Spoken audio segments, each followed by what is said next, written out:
प्रातः क्लास होगा था 16 मई 1967। पहले पेज की मध्याह्न में बात चल रही थी। हंस और बगुले दोनों इकट्ठे नहीं रह सकते। क्या हम कहे कि आज से लेकर के अंत तक हंस और बगुले इकट्ठे रह करके दिखा देंगे तो इकट्ठे नहीं रह सकते। क्या होगा? जरूर झगड़ा होगा और झगड़ के अलग अलग हो जाते हैं। तो वो हंस और वो बगुले बहुत मुश्किल है। उन बगुलों का बुद्धियोग है ही 5 विकारों की तरफ, और तुम हंसों का बुद्धियोग है ज्ञान रतनों की तरफ। तुम रतन चूरने वाले और वो गंध खाने वाले, वो हैल की तरफ जाने वाले। कौन? बगुले। और तुम हैविंग की तरफ जाने वाले। दोनों इकट्ठे नहीं रह सकते। बड़ी भारी मंजिल है। बाप देखते हैं कि मेरे बच्चे का मुंह हैल की तरफ है, ये बच्चा हैल बना नरक की तरफ जाने बिगड़ रह नहीं सकता है। तो फिर क्या करना चाहिए? जरूर आपस में झगड़ा होगा। क्या होगा? भला अभी झगड़ा नहीं हो रहा है, लेकिन भविष्य में जरूर आपस में जबरदस्त झगड़ा होगा। कहेंगे ये भी कोई ज्ञान है कि बच्चा शादी न करे। गृहस्थ व्यवहार में रहते तो बहुत है ना। बच्चे का मुख हैल की तरफ, वो चाहता है कि हम वैद्यालय में जाए, विषय बहकर नदी में गोते खाऊं। बाप कहते हैं नरक की तरफ बुद्धियों को नहीं रखो, परंतु ऐसे हैं जो बाप का भी कहना नहीं मानते अथवा नहीं मानते। तो फिर क्या करना चाहिए? इस पर बहुत कड़ी बातें हैं। बाप का नहीं मानते तो लाचारी हालत में धक्का दे करके फिर उसका कभी मुंह नहीं देखना चाहिए।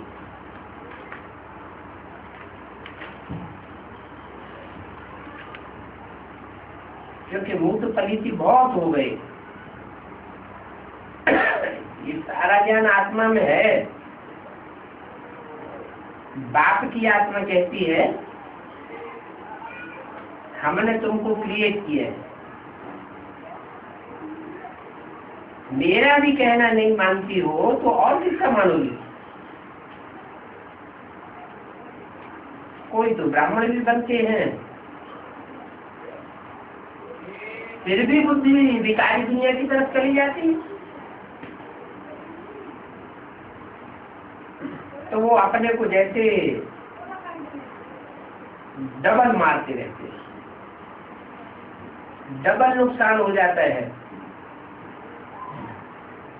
इस दुनिया में भी नुकसान तो होना ही है, और जो आगे आने वाले जन्म है उन जन्मों का भी जन्म जन्मांतर का घाटा डाल देते हैं।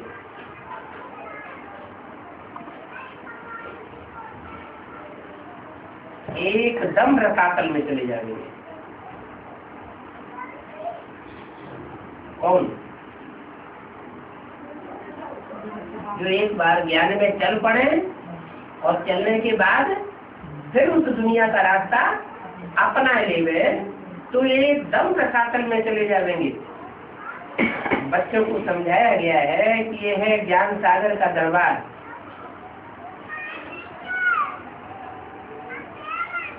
भक्ति मार्ग में इंद्र दरबार भी कहा जाता है। क्या? इंद्र दरबार। देवताओं का राजा कौन माना जाता है? इंद्रदेव। तो भक्ति मार्ग में इंद्र दरबार वो कहा जाता है। ऐसे दरबार में पुखराज परी, माणिक परी बहुत नाम रखे हुए हैं, क्योंकि वो सब ज्ञान नाम से करती है ना। किस्म किस्म की परियां हैं और वो परियां भी जिनको ज्ञान योग के पंख दिखाए गए हैं, ज्ञान योग के पंखों से ऊंची उड़ान भरती हैं, ऊंची स्टेज में जाती हैं, वो भी पवित्र चाहिए। पवित्रता ऊंचा उठाती है और इम्प्योरिटी नीचे गिराती है। अगर परी किसी अपवित्र को बाप के दरबार में ले आई तो फिर उसको सजा मिल जाती। क्या? इतना समझाना चाहिए, इतना बाप का निश्चय बैठाना चाहिए कि वो एवर प्योर बाप शिव आया हुआ है नरक की दुनिया को, वैशाल्य की दुनिया को खलास करके स्वर्ग की दुनिया बनाने के लिए, पवित्र दुनिया बनाने के लिए आया हुआ है। और बाप के दरबार में भी किसी अपवित्र को ले आवेंगी जिसको निश्चय न बैठा हुआ हो तो भी नीचे चले जाएंगे, सजा मिल जाएगी। कोई को सजा मिली? शास्त्रों में दिखाया है किसको सजा मिल गई?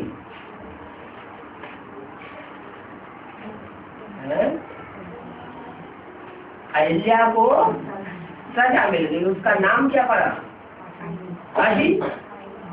सर्प।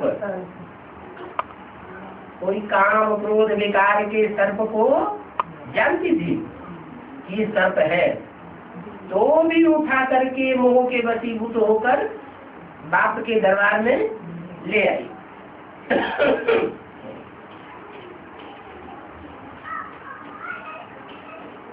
इसमें बहुत पावन बुद्धि चाहिए।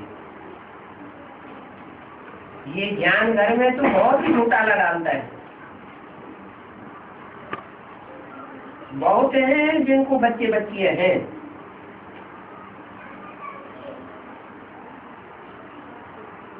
आज उनको शादी करवाते हैं, घर में रखेंगे। क्या मोह है? बच्ची की शादी करवा देते हैं और फिर बच्ची और दामाद दोनों को घर में रख देते हैं। अब उनका बुद्धियोग तो हेल की तरफ है, विषय गटर में एकदम कूद पड़ते हैं। सारा परिवार का वातावरण गंदा हो जाता है। बहुत बड़ी मंजिल। स्त्रियां भी कहती है हम हेवन में जाना चाहती हूँ, ये पति हमको नहीं चलने देते हैं। तो फिर क्या हाल होगा?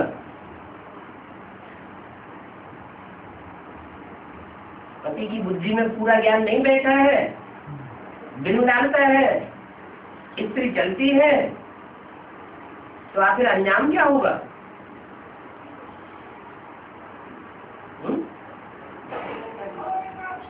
आखिरी झगड़ा होगा।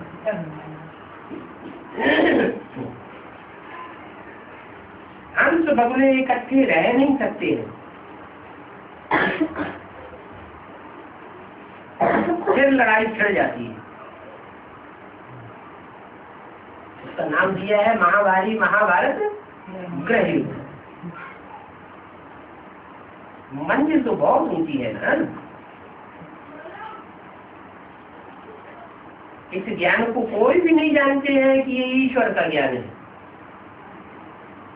क्या मनुष्यों का ज्ञान नहीं है, धर्म पिताओं का ज्ञान नहीं है, इब्राहिम बुद्ध क्राइस्ट का ज्ञान नहीं है। किसका ज्ञान है? जो ग्रेट फादर्स हैं, बड़े बड़े धर्म पिताएं हैं, उनके भी बाप का ज्ञान है।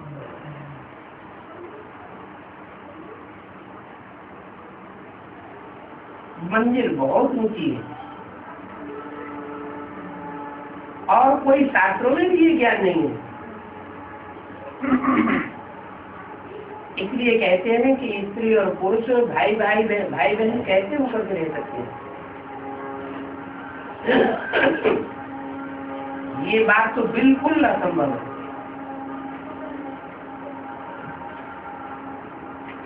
इसलिए ये झाड़ जल्दी बढ़ता नहीं है। क्या ये पवित्रता की बात के कारण ही ये ब्राह्मणों का झाड़ जल्दी बड़ा नहीं होता है। थोड़ा सा नीचे हुआ, मधुबन से वापस आए, माया एकदम थप्पड़ मार करके नीचे गिराई देती है। तूफान तो आते हैं ना। छोटा सा दीवा, उसको तो एक ही बार तूफान लगने से गिराई देता है। कौन सा दीवा? आत्मा रूपी दीवा। विकास चला, निर्बल से लड़ाई बलवान। आत्मा तो 63 जन्मों से विषय विकार भोगते भोगते कमजोर पड़ गई। अब इस आखिरी जन्म में उस विकारी सारी दुनिया के वातावरण से टक्कर लेनी। एक तरफ मुट्ठी भर पांडव और दूसरी तरफ 18 अक्षौणी माने 500-700 करोड़ सारी दुनिया की आबादी विषय विकारी। तो एक ही बार के तूफान में आत्मा गिर जाती है और दूसरों को विकार में गिरता देख करके फिर खुद भी गिर पड़ते हैं। क्या पर चिंतन चलता है तो फिर पतन हो जाता है। दूसरों को क्यों देखना चाहिए? अपने को देखना है या दूसरों को देखना है? अरे ये भी तो गिर रहे हैं। नहीं, हमें तो बाप की बात को फॉलो करना है।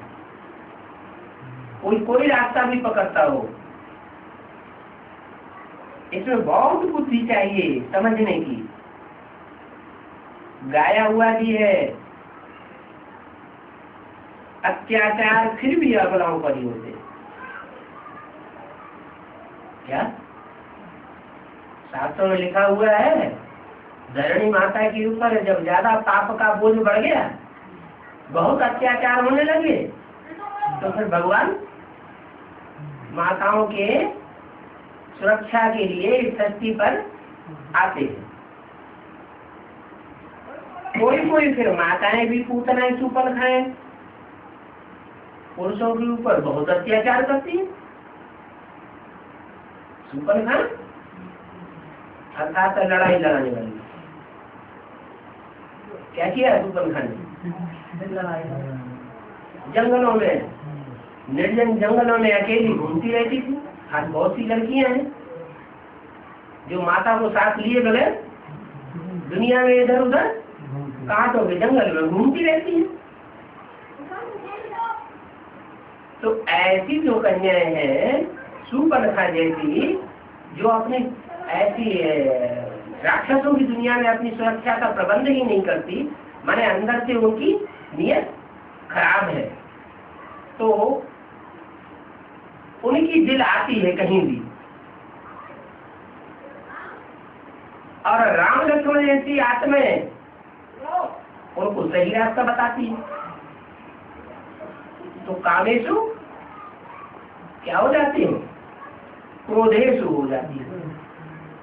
उनको काम की आग लगती है और काम की आग पूरी नहीं होती है तो उनको क्रोध आ जाता है। जब क्रोध आ जाता है तो अपने भाई से, अपने बाप से जाकर के उल्टी शिकायत कर देती है कि इसने हमको छेड़छाड़ की है, अपनी दिल खराब, और शिकायत कर दी उल्टी जाकर के।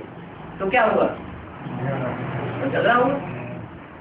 तो कितना बड़ा झगड़ा हो गया।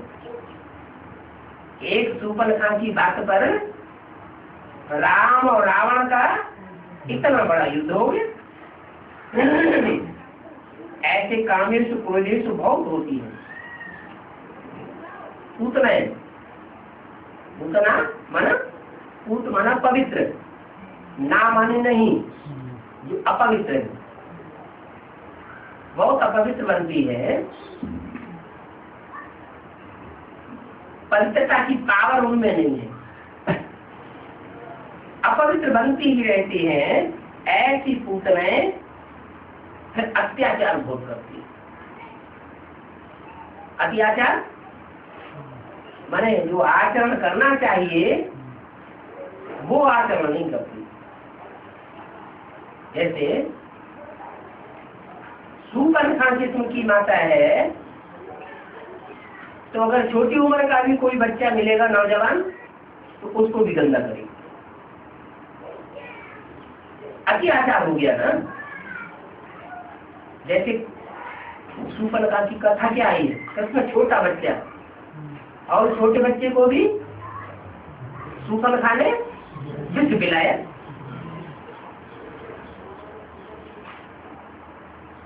तो ये सब तूफान है माया की।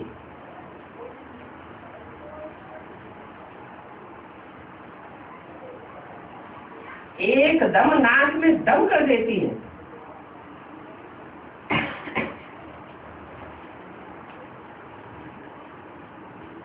विकार बिना रह ही नहीं सकती। अगर पति से विकार नहीं मिला तो फिर औरों की पिछाड़ी गिर पड़ जाती है। क्या नाम बताया उनका? सूर्पनखा और पूतना। बड़े बड़े घरों में बहुत ऐसी रहती है। छोटे छोटे घरों की तो बात उजागर हो जाती है और बड़े बड़े घरों की बात उजागर भी नहीं होती। और ऐसी बहुत रहती हैं। पति से गंध नहीं मिलता तो नौकरों से गंदी हो पड़ती है, ड्राइवरों से गंदी हो पड़ती है, बहुत गंदी होती रहती है। इसलिए कहा जाता है काम महाशत्रु।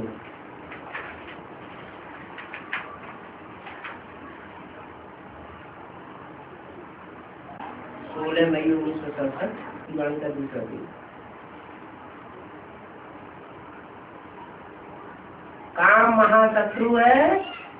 हेवन में से निकाल करके कहाँ डाल देता है? हेल में डाल देता है। द्वापर युग शुरू हुआ,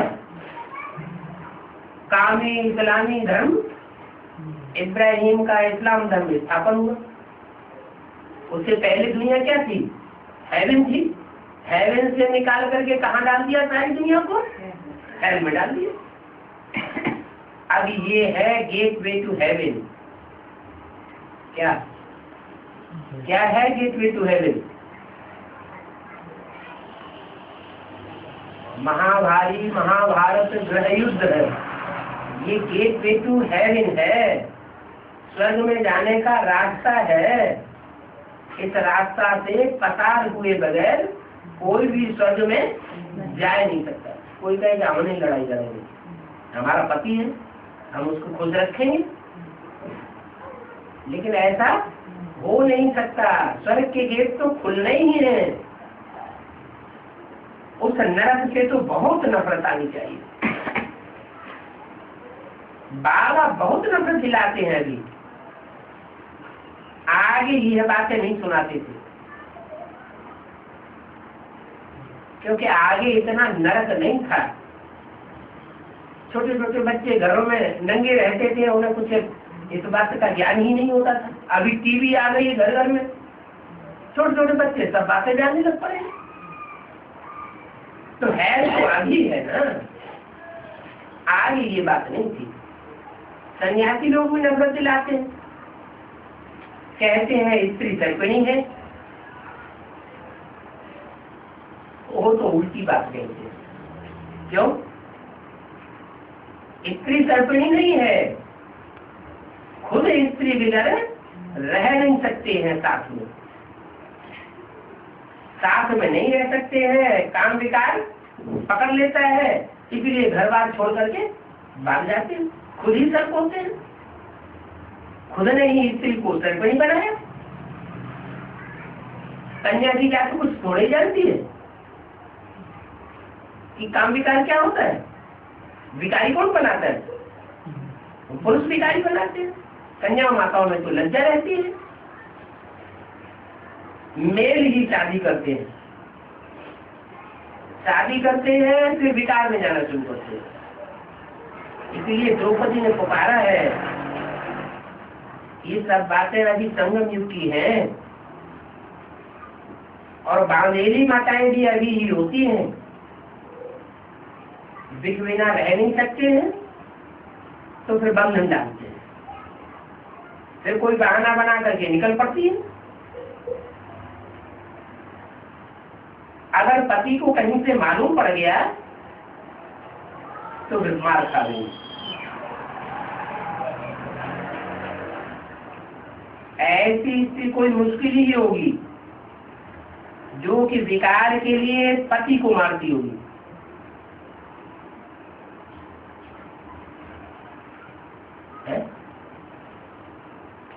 सुना नहीं कि स्त्री विकार के लिए पति को पिटाई करती हो। अक्सर करके पति ही, पुरुष ही पिटाई करते हैं। क्यों करते हैं? क्योंकि स्त्री अबला होती है, शरीर से कोमल होती है, और पुरुष प्रबल होते हैं, इंद्रियों से भी प्रबल होते हैं, बुद्धि से भी प्रबल होते हैं, पैसा भी, धन से भी पुरुष प्रबल होते हैं, क्योंकि कमाई करते हैं, स्त्री को कुछ भी नहीं देते। जबकि स्त्री भी आधे की हकदार होती है। जो भी पुरुष कमाता है उस कमाई में स्त्री का आधा हक होता है। लेकिन अबला है तो कुछ कर नहीं सकती, उनमें इतनी ताकत नहीं रहती है कि मुकाबला कर सके। तो अबलाएं भगवान को पुकारती है। अभी कितनी अच्छी रीति बात समझाते हैं, फिर भी देखो कोई की बुद्धि में अभी बैठता नहीं है। ये गोले का चित्र बहुत अच्छा है।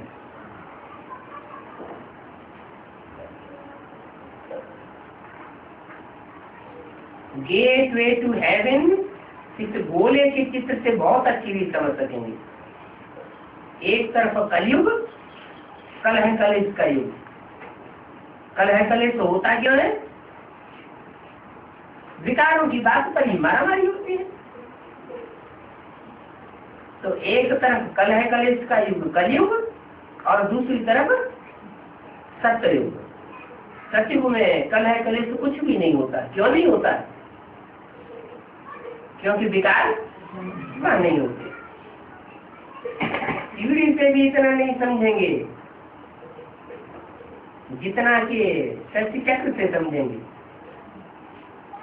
दिन प्रतिदिन करेक्शन होती जाती है चित्रों में। बाप कहते हैं आज तो तुमको बिल्कुल ही नया डायरेक्शन देता हूं। पहले से ही सारे डायरेक्शन थोड़ी दे देंगे,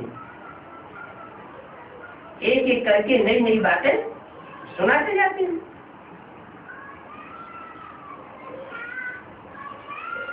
दिन प्रतिदिन नए डायरेक्शन मिलते रहेंगे। कितनी मुश्किलात हो जाती है बाप बच्चे की शादी नहीं करे तो समाज के लोग, रिश्तेदार इतना पीछे पड़ते, कितनी मुश्किल हो जाती है। कौन फिर बच्चा ज्ञान में होता है, शादी नहीं करना चाहता है, बाप ज्ञान में नहीं है। तो देखो माँ बाप दोनों मिलकर के बच्चे का क्या हाल कर देते हैं, एकदम पुलिस के हवाले कर देते हैं। शादी नहीं करो तो निकलो घर से बाहर। आजकल तो राज्य ही जैसे पुलिस का है, क्या का है, किसका राज्य, किसका पुलिस चलता है? पुलिस का राज्य चलता है। नाम क्या रखा उसका? पुलिस। पोल इस, जिसमें पोल पट्टी भरी हुई है। क्या एक तरफ चोर से कहते हैं जाओ चोरी करो जाके, दूसरी तरफ साहूकार को सावधान करते हैं, तुम्हारे घर में चोरी हो सकती है, जागते रहो। तीसरी तरफ क्या करते हैं, एक तरफ साहूकार को सावधान किया, दूसरी तरफ चोर को भुसकार दिया, इसके घर में चोरी कर दो। जितने भी आजकल गुंडे बदमाशी के काम होते हैं वो सारे पुलिस करवाती है। पुलिस है समाज की सुरक्षा के लिए और करवाती है उल्टे काम, मारा मारी इतनी करती है कि जो कि इनकी हड्डी भी तोड़ डालती है। जो बेगुनाह है वो जेल में डाले जाते हैं। क्या आज जेलों में देखा जाए तो 50% से भी ऊपर के लोग बिना गुनाह जेल में डाले जाते हैं पुलिस अत्याचार के कारण। कैसी दुनिया है।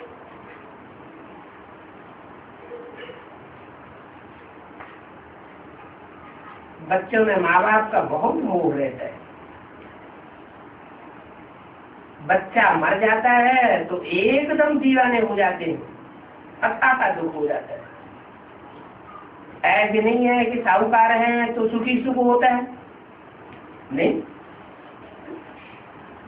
साहूकारों को भी अनेक प्रकार की बीमारियां लगती हैं, बहुत खाते हैं तो बहुत बीमारियां भी लगती हैं, फिर हॉस्पिटल में पड़े रहते हैं। क्या करोड़पति अरबपति है लेकिन उनको जबरदस्त बीमारियां लगती हैं, हॉस्पिटलों में लाखों रुपया उनका खर्च होता रहता है। गरीब जनरल वार्ड में पड़े रहेंगे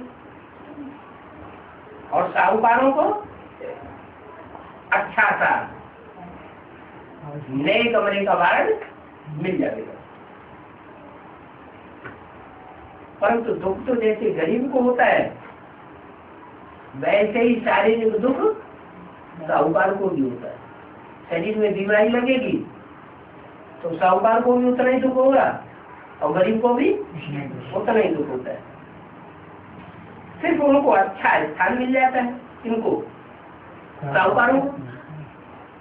अभी तुम बच्चे जानते हो कि हमको तो बाप पढ़ाए रहे हैं, क्या हमको पढ़ाई पढ़ाने वाला कोई दुनियावी गुरु नहीं है। बाप ने अनेकों बार हमको पढ़ाया है। अपने दिल से पूछना चाहिए कि हम पढ़ते हैं कि नहीं पढ़ते हैं। अगर पढ़ते हैं तो दूसरों को पढ़ाते भी होंगे, नहीं पढ़ते हैं तो दूसरों को पढ़ाई भी नहीं पढ़ाएंगे। तो पढ़ाई पढ़ते हैं, दूसरों को पढ़ाते हैं तो बाप के पास प्रूफ पहुंचेगा। क्या प्रूफ पहुंचेगा?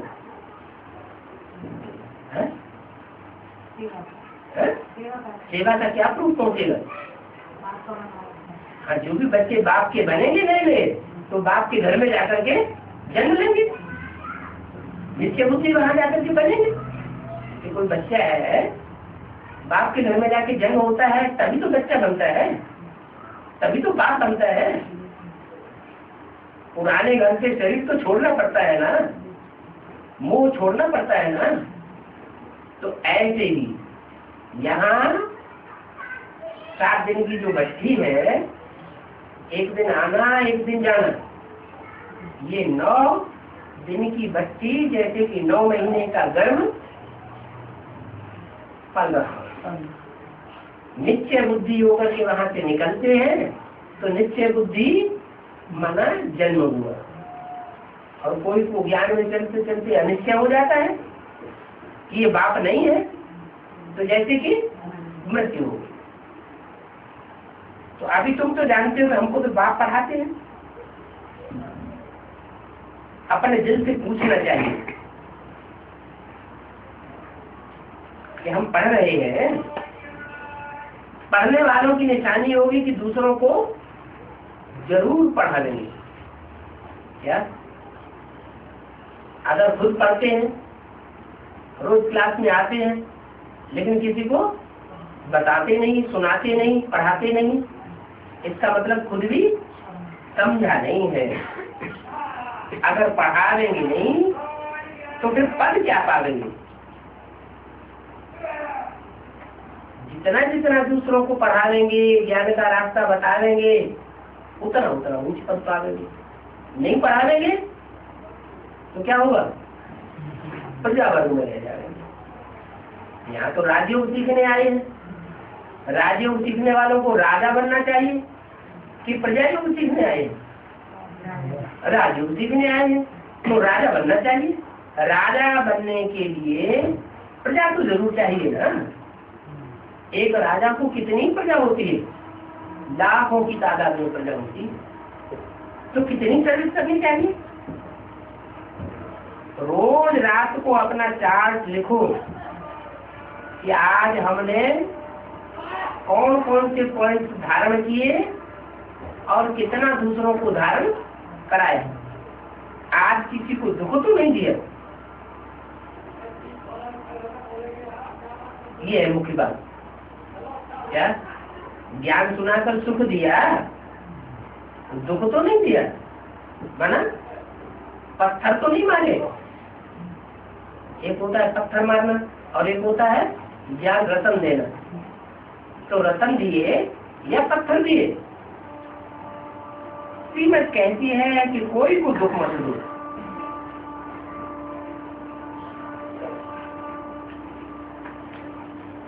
क्या प्रेषक जन तो गुरुओं की मत पर एक दूसरे को दुखी ही देते रहे।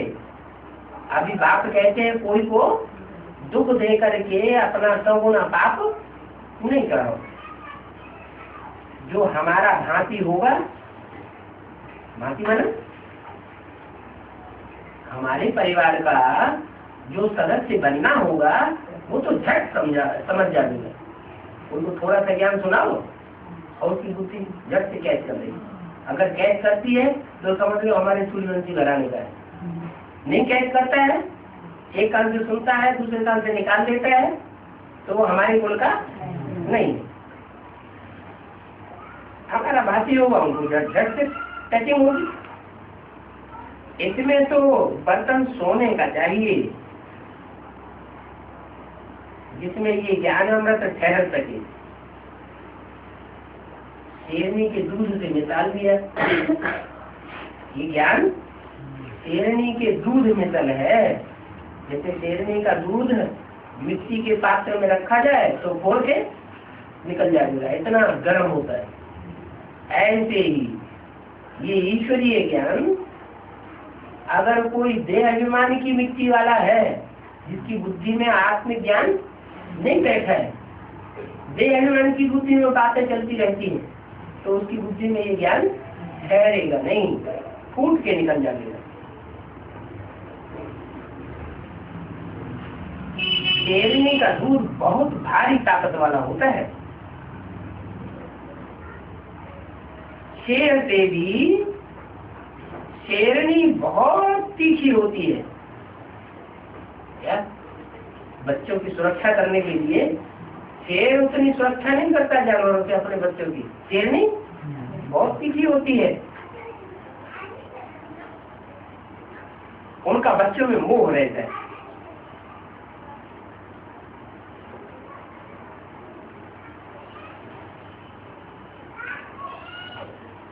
कोई छेड़छाड़ करे, देखेगी तो एकदम उछल पड़ेगी।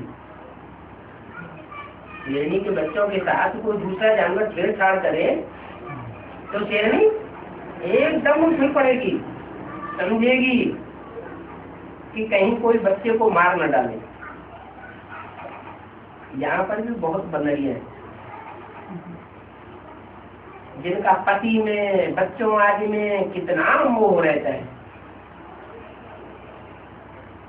अभी तुम बच्चे जानते हो कि स्वर्ग के गेट कैसे खुलते हैं? कृष्ण के चित्र में बहुत अच्छा क्लियर लिखा हुआ है। कृष्ण का चित्र पुराना वाला देखा है कभी? फोटो चल रहा है, हाथ में स्वर्ग का गोला और पांव में नरक के डोले को लात मार रहा है। तो बहुत अच्छा चित्र है। पहले ये चित्र ब्रह्मा कुमारी आश्रम में लगाया जाता था, दरवाजे पर बहुत बड़ा चित्र बना के लगाते हैं। हाँ, अभी वो चित्र बनाने बंद कर दिए। क्या? नरक की दुनिया को लात मारने वाला और नई दुनिया स्वर्ग को हथेली में लेने वाला। इसका अर्थ क्या हुआ? इसका अर्थ हुआ, और उसमें लिखा रहता था चित्र में, श्री कृष्ण जल्दी ही आ रहे हैं। क्या? तो जल्दी जल्दी करते करते अभी समझ में तो आया नहीं कि कैसे आ रहे हैं कि कैसे नहीं आ रहे हैं। ये बुद्धि में किसी के अभी तक बैठा नहीं, इसलिए वो चित्र बनाना बंद कर दिया। वास्तव में आखिर क्या था? ब्रह्मा की जो आत्मा है वो शरीर छोड़ने के बाद तो ज्ञान चंद्रमा है, जिस ज्ञान चंद्रमा की रोशनी में कीड़े मकोड़े जैसी दुखदायी आत्माएं भी पलती रही। वो ब्रह्मा शरीर छोड़ने के बाद फिर शंकर में प्रवेश करता है, राम वाली आत्मा में बुद्धि योग में प्रवेश करता है। इसलिए मस्तक में चंद्रमा दिखाया जाता है। संपूर्ण चंद्रमा नहीं है, पूरी पढ़ाई उसने अभी तक एडवांस की नहीं पढ़ी है। तो बेसिक नॉलेज उनकी बुद्धि में, उनकी बुद्धि में ये थोड़ा ही था कि सत्युग में हम जन्म लेंगे राधा कृष्ण के रूप में, कृष्ण के रूप में, तो हमको जन्म देने वाली कोई राम की आत्मा होगी या कोई और लक्ष्मी नारायण होंगे। उनकी बुद्धि में तो नहीं था। तो वो बेसिक नॉलेज वाला जिनकी बुद्धि में बैठी कृष्ण वाली सोल, वो शंकर के मस्तिष्क में प्रवेश करती है और शिव बाबा उनको भी पढ़ाई पढ़ाते हैं। पढ़ाई पढ़ाने वाला कौन? शिव की सोल, तीसरा नेत्र, त्रिनेत्री। और पढ़ने वाली कौन? कृष्ण की सोल। और किसका शरीर? उनका अपना शरीर तो खत्म हो गया। किनका? ब्रह्मा बाबा। तो अपना साकार शरीर खत्म हो जाता है, राम के शरीर में प्रवेश करते हैं। और प्रवेश करने के बाद वो संगम भी कृष्ण साबित हो जाता है। कौन सा शरीर? जिस राम के तन में प्रवेश करते हैं वो संगम की शरीर कृष्ण का। और सत्युग में जाके जन्म लेंगे वो सत्युगी कृष्ण, और ये हुआ संगम की कृष्ण। तो उसके लिए बाबा ने बोला हुआ था कि ब्रह्मा का पाठ पूरा होने के बाद शंकर द्वारा जो ब्राह्मणों की दुनिया है, उन ब्राह्मणों की दुनिया में जो आसुरी ब्राह्मण है, कम कला वाले, क्या ब्राह्मणों की भी दुनिया होती, ऊंची पुरी का ब्राह्मण, नीची पुरी का ब्राह्मण, 9 पुरियां होती हैं ब्राह्मणों की। तो जो ऊंची पुरी का है वो तो है सूर्यवंशी, वो सूर्यवंशी बचेंगे और बाकी सब खलास होने वाले। वो सब 25 कन्वर्ट होने वाली ब्राह्मण आत्माएं हैं जो दूसरे धर्मों में यहाँ भी कन्वर्ट हो जाती हैं और द्वापर युग से भी दूसरे धर्मों में कन्वर्ट हो जाएंगे। कन्वर्ट हो जाएंगे तो हम भारतवासियों को धोखा दे जाएंगे। दूसरे धर्मों की जनसंख्या बढ़ती रहती है और भारत की जनसंख्या घटती जाती है। आज दुनिया में 500-700 करोड़ आबादी है, भारत की आबादी बहुत थोड़ी रह गई, जबकि सबसे पुराने कौन है? भारतवासी। तो वो जो सूर्यवंशी कृष्ण है, जो ज्ञान सूर्य के मस्तिष्क में प्रवेश करता है, वो संगम कृष्ण का पाठ बन जाता है। क्या करता है? ब्राह्मणों की दुनिया में ही सन 76 से जो पुरानी दुनिया है ब्राह्मणों की, उसको लात मारता है और नए संगठन की तैयारी करना शुरू करता है, उसको कहा जाता है एडवांस पार्टी। जिसके लिए सन 76 के लिए बाबा ने मोदी को घोषणा कराई थी, चित्रों में भी वो घोषणा छपी हुई, इलेक्ट्रॉनिक में छपी हुई, आने वाले 10 वर्षों में भारत से भ्रष्टाचार और विकारों का अंत होने वाला। बाद में जब 76 शुरू हुआ, एडवांस पार्टी की शुरुआत हुई और एडवांस पार्टी का लिटरेचर सारा माउंट आबू हेड ऑफिस में जब भेज दिया गया तो उन्होंने सब छपाने बंद कर दिए। जिनके बड़े बड़े ब्लॉक तैयार हुए थे और सारे उन्होंने पता नहीं कहाँ गड्ढे में डाल दिए, चित्र भी खराब कर दिए। और जो पुराने चित्र थे भी जहाँ कहीं भी लगे हुए उनमें डायरेक्टर ने दिया इनमें से 10 वर्ष काट दो।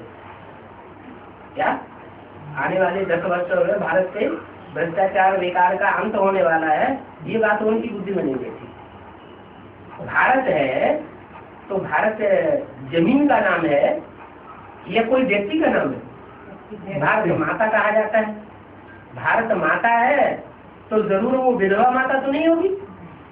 भारत माता की पूजा करते हैं, वंदे मातरम करते हैं, तो क्या विधवाओं को भारतवर्ष में पूजा की जाती है? पूजा नहीं की जाती। जरूर कोई भारत माता है, सदवा है और उसके पीछे उसका पिता भी मौजूद है। तो वो लिखत जो है वो उन्होंने नहीं समझी और वो चित्र का भी अर्थ, जो कृष्ण का चित्र है उसका भी अर्थ नहीं समझा कि कैसे नई दुनिया का संगठन अपनी बुद्धि रूपी हथेली में लाता है और पुरानी दुनिया के संगठन को लात मारता है। तो कृष्ण के चित्र में बहुत अच्छा क्लियर लिखा हुआ है, इस महाभारत लड़ाई के बाद स्वर्ग के गेट खुलते हैं। कौन सी महाभारत लड़ाई?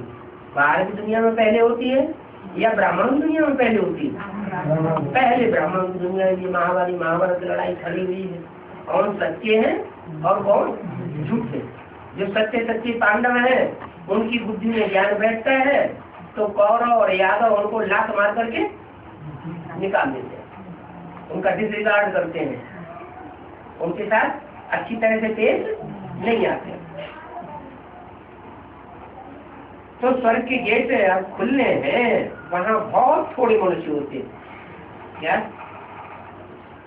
जो नई दुनिया का संगठन बनेगा उसमें बहुत थोड़े होंगे और पुरानी दुनिया का जो संगठन है बेसिक ब्राह्मणों का, वो तो सारी दुनिया में, गांव में, शहर में कितना बड़ा विस्तार में फैला हुआ है। ताकि सब मुक्ति धाम में चली जाती है। सुखधाम में कौन जानेंगे? शांति धाम में कौन जानेंगे? जो एडवांस नारी के संगठन में आने वाले हैं वो सुखधाम और शांति धाम में जाएंगे और बाकी सब मुक्ति माना उनको मुक्त हो जाएगी। किस बात से मुक्ति हो जाएगी? सही समझेंगे? नहीं, ज्ञान से अनिश्चय हो जाएगा। अभी तो बहुत निश्चय के पूर्व वहां लगे हुए हैं, दीदी दादियां उनके कान भर देती हैं तो कुछ मत सुनो, तो किसी की नहीं सुनते। अभी ऐसे हो रहा है ना, नहीं सुनते। तो बाप कहते हैं कि ये सब अनिश्चय बुद्धि हो जाएंगे, अनिश्चय बुद्धि हो जाएंगे जैसे कि सब मर गए, मुक्त हो गए। सजाएं बहुत खानी पड़ती है। जो भी पाप कर्म किए हैं एक एक जन्म में सजा खाते खाते साक्षात्कार भी करते जाते। कि हमको कितना समझाते थे फिर भी हमने नहीं माना, सिर्फ पद पाई पैसे का पाए लेंगे। याद में न रहने के कारण विकल्प विनाश नहीं होते हैं। विकल्प विनाश कब होंगे? जब याद में रहें। किसकी याद में रहें? शिव बाबा की याद। मेरा नाम शिव है, मेरी बिंदी का नाम शिव है। क्या? मेरी बिंदी का नाम शिव है। मैं बिंदी जब साकार में प्रवेश करती हूँ तो बाबा कहा जाता है। क्या? निराकार और साकार के मेल को बाबा कहा जाता है। नहीं तो बिंदु बिंदु आत्माओं का बाप है। बाबा अर्थात ग्रैंडफादर नहीं कहा जा सकता। बाबा माने ग्रैंडफादर, बाप का बाप। तो विक्रम विनाश नहीं होते हैं,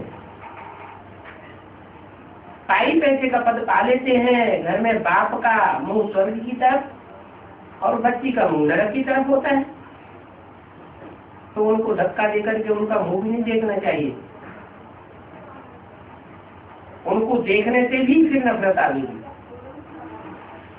वो तो जैसे कि गटर में रहने वाली हो गई। उस गटर को ही विषय वैतरणी नदी कहा जाता है।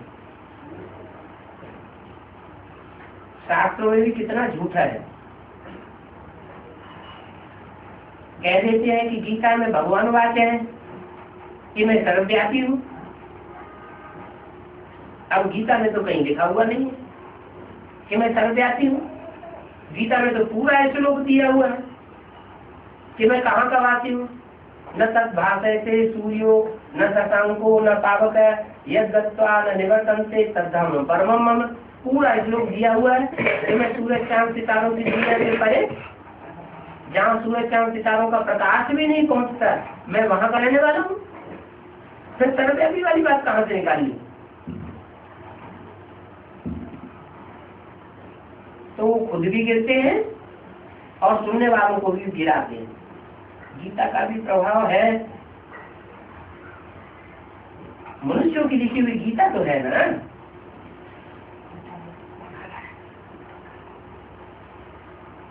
तो गुरुओं का प्रभाव होता है, तो उनकी लिखी हुई गीता का भी प्रभाव होता है। फायदा कुछ भी नहीं है। जहां भी जाओ कह देंगे ईश्वर सर्वव्यापी। ईश्वर सर्वव्यापी है तो गीता का ज्ञान कैसे सुनाता है? क्या सबके द्वारा सुनाता है? लिखा हुआ भी है शास्त्रों में। क्या लिखा है? शरीरम रथम विद्धि इंद्रियाणि हयान्यः। शरीर को रथ समझ और इंद्रियों को घोड़ा समझ। कहते हैं अर्जुन के रथ में आया तो उन्होंने स्थूल रथ समझ लिया। वास्तव में स्थूल रथ की बात नहीं है, अंतरंग की बात है। शरीर रूपी रथ में प्रवेश किया और उसकी इंद्रियों रूपी घोड़ों को भगवान ने कंट्रोल किया।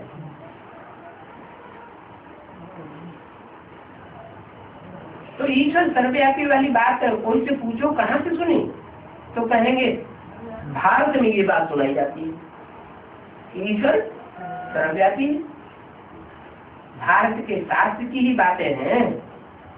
भारत ही निमित्त बना है नरक में गिराने के लिए। बाप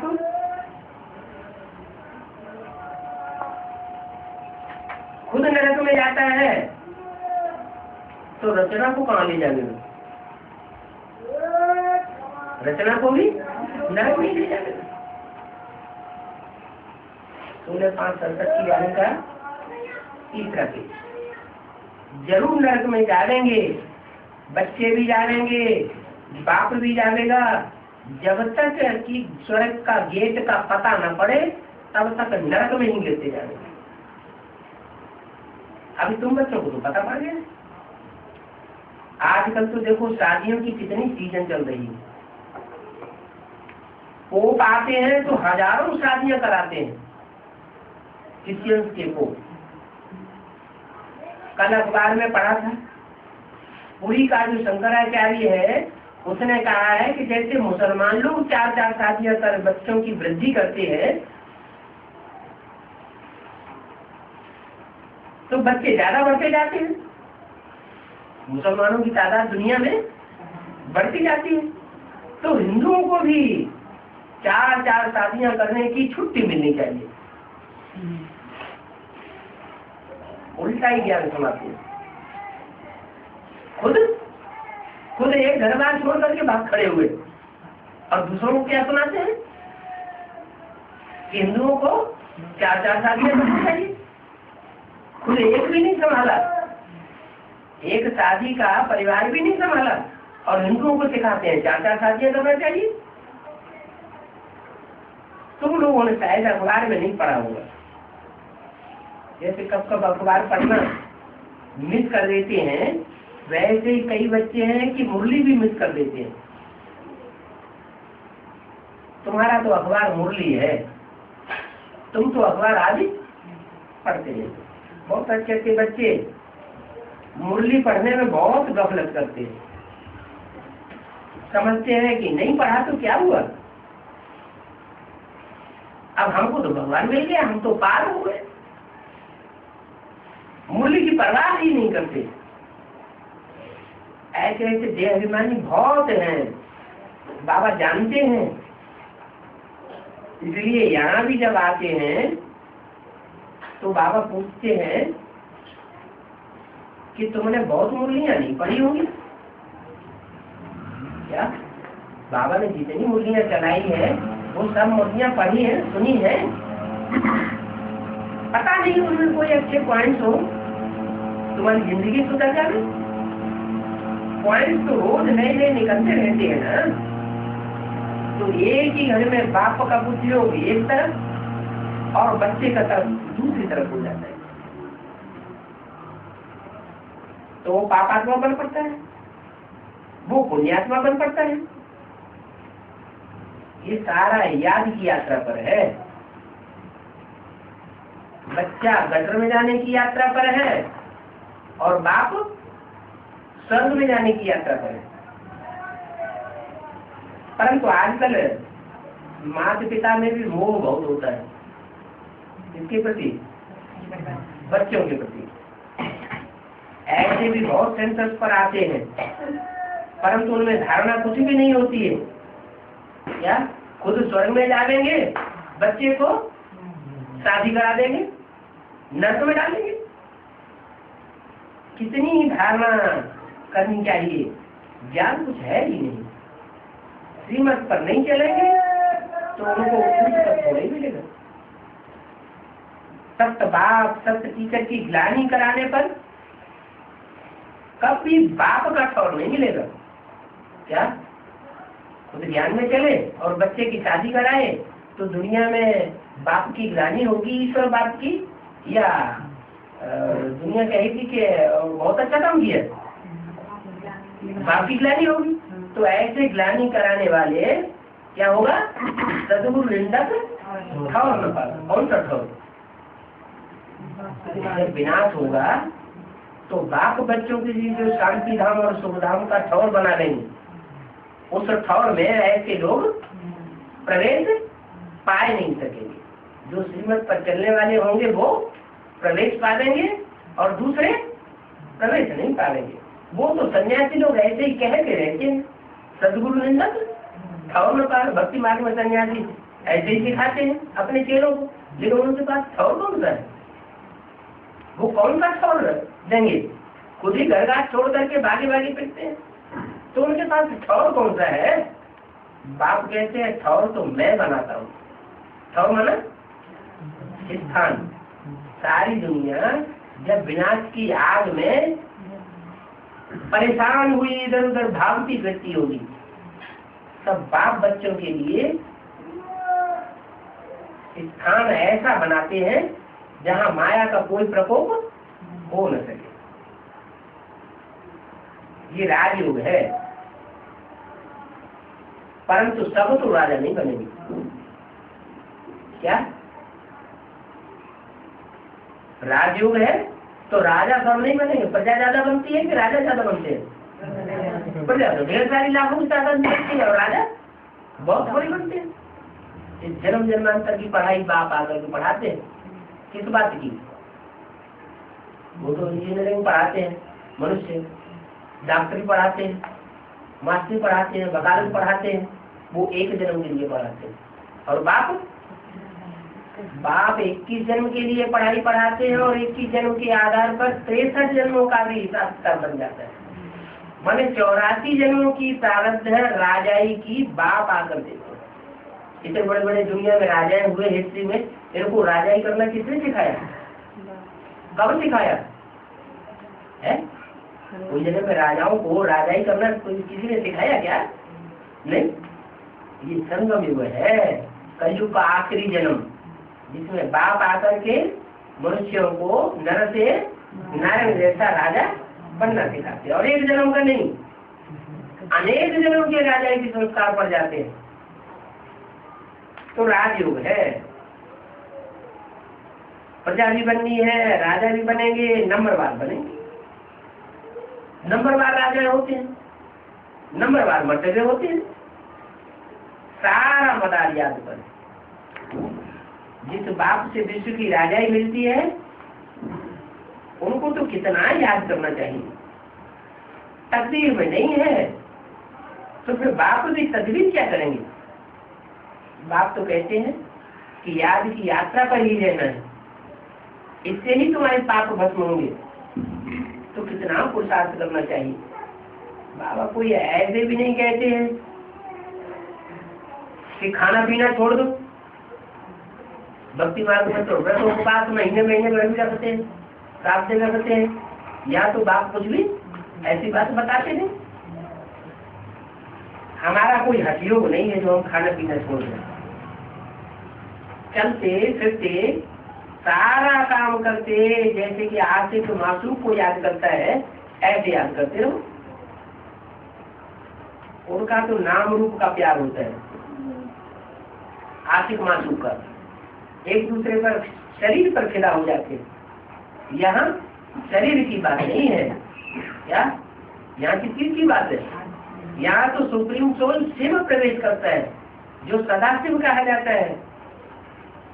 हमारे पास बहुत बच्ची हैं जो कि एक दो को नहीं देखेंगी तो आपस में तड़प मरती है। माउंट आबू अंदर कन्या माताओं की बात बताई, इतना एक दूसरे से लगाव है कि अगर एक दूसरे को एक दो दिन न देखे तो तड़पम हो जाती है।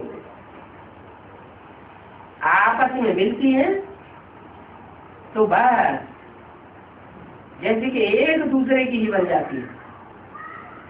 5 विकार बहुत शैतान है, आपस में ही खत्म मरती है। कोई न कोई रूप से माया एकदम नाक से पकड़ लेती है। ये तो गुड़ जाने, गुड़ की गोतरी जाने। बाप का परिवार है तो बाप ही अपने परिवार की कमियों को, कमजोरियों को और अच्छाइयों को जान सकेंगे। माया बहुत फंसाती है। ऐसी ऐसी है जो एक दो से मिले बिगड़ एक दिन भी रह नहीं सकती है। अब वो देही अभिमानी कैसे बनेंगे? कौन? यज्ञ में रहने वाली ऐसी बच्चियां जो आपस में ही एक दूसरे से चिपक मरती हैं, तो वो देही अभिमानी कैसे बनेगी? उनको देहदारियों का संग का रंग लगेगा या देही अभिमानी बाप का संग लगेगा? जिसका संग का रंग लगेगा। माया बहुत फंसाती है। फिर कहते हैं बाप को याद कैसे करें? हमें तो याद ही नहीं आता। ये माया की विघ्न पड़ते हैं। माया का तूफान किसी को भी छोड़ता नहीं है। क्या ऐसा कोई अहंकार न करे कि माया हमको पकड़ती नहीं है। क्या माया आगे पीछे पकड़ती सबको है। बच्चे तो झट कर मेरे में आ जाते हैं। देह अभिमान में आना ये भी अंधेरा है, आत्माभिमान में आना ये सोझा है। जो आत्माभिमानी बच्चे हैं वो जैसे कि स्वर्ग में जाने वाले, सतयुग में जाने वाले हैं, सोजने में जाने वाले हैं। और जिनकी बुद्धि में देह ही याद आती रहती है वो जन्म तथा नरक की दुनिया में ही गोते खाते हैं।